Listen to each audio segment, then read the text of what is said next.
From my previous video, I walked from MRT Pusat Damansara to Pavilion Damansara Heights. Today, I want to show you another side of neighborhood area, which is Bangsar.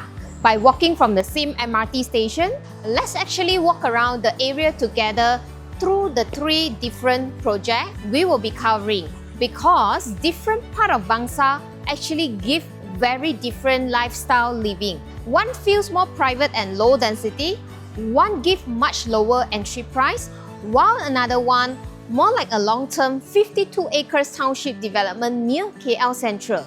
So today, let's explore the area together.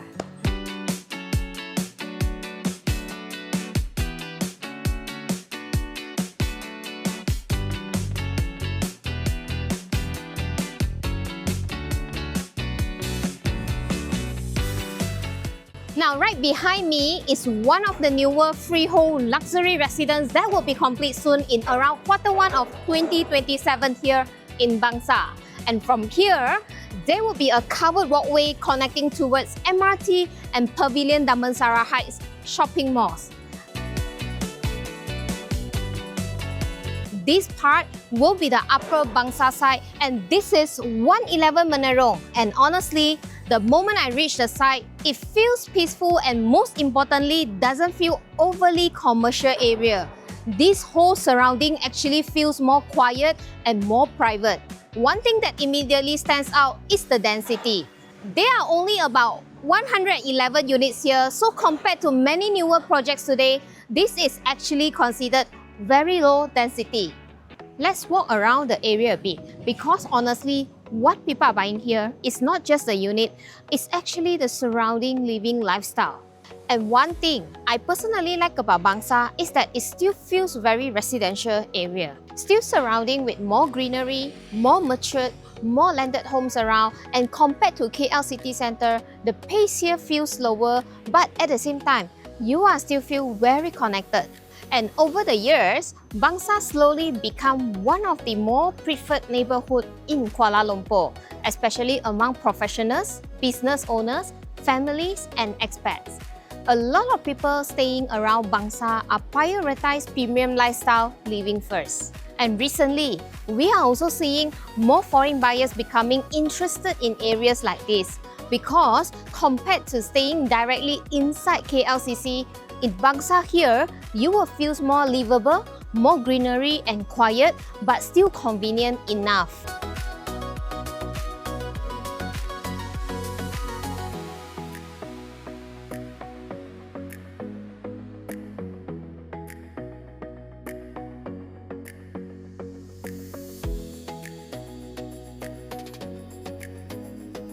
Now, in terms of the market positioning, projects around Bangsar usually don't compete based on the highest rental yield.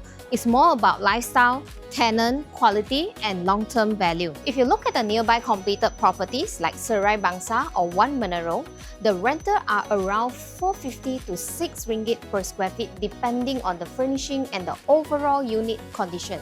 So projects around this area usually attract buyers who can actually see themselves staying here one day, maybe rent out first, then later they move in themselves. So if you prefer lower density, more privacy, more greenery, and a quieter Bangsar lifestyle, 111 Menerung is probably one of the stronger positioning among the 3 projects we are covering today. And the sizes here are also quite spacious, starting from 1,000 square feet all the way up to about 3,700 square feet. In terms of the price-wise, it is starting from around 1,900 per square feet. So for buyers who value privacy a lot and prefer quieter surrounding, this project is actually very suitable. From 111 Menerung side, it's only around 250 meter walk to Bangsar Shopping Centre, one of my favorite malls to visit with family too. You can actually walk to your daily lifestyle without the hassle of bad traffic. How cool, right? Bangsar Shopping Centre feels very different compared to malls like Pavilion KL or Suria KLCC. It's a more neighborhood-oriented mall, less tourists. You actually see more regular crowd here instead, especially families and residents. The regular shoppers here always like to have their coffee, dining, and grocery shopping here. Now let's move to another side of Bangsar. This project gives a practical layout yet affordable entry value for a Bangsar address location.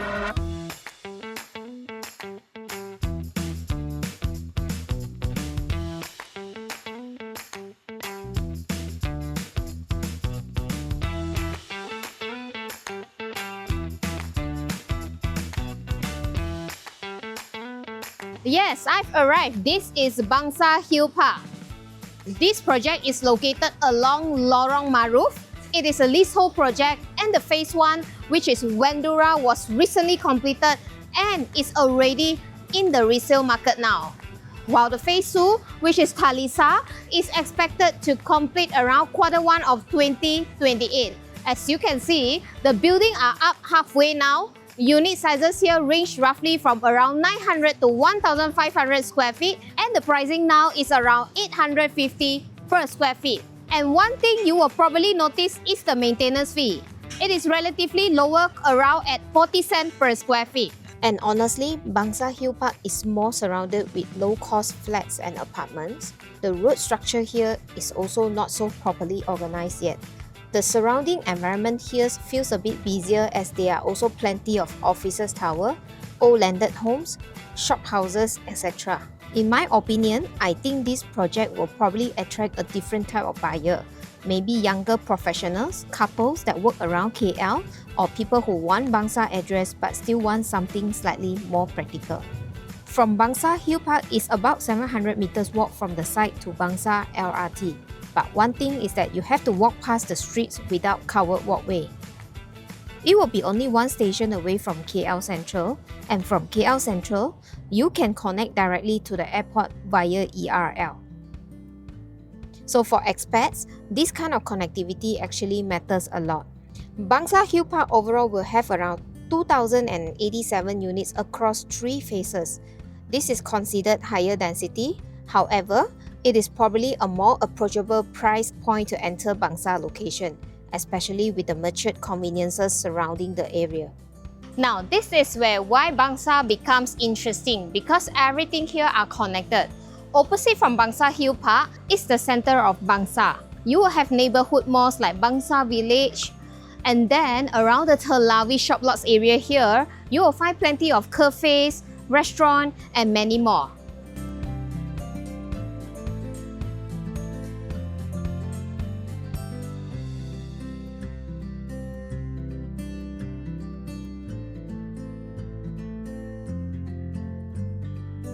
Let's move to the third project, and this one feels completely different because this is no longer just about Bangsar lifestyle only, it's more of a long-term transformation story.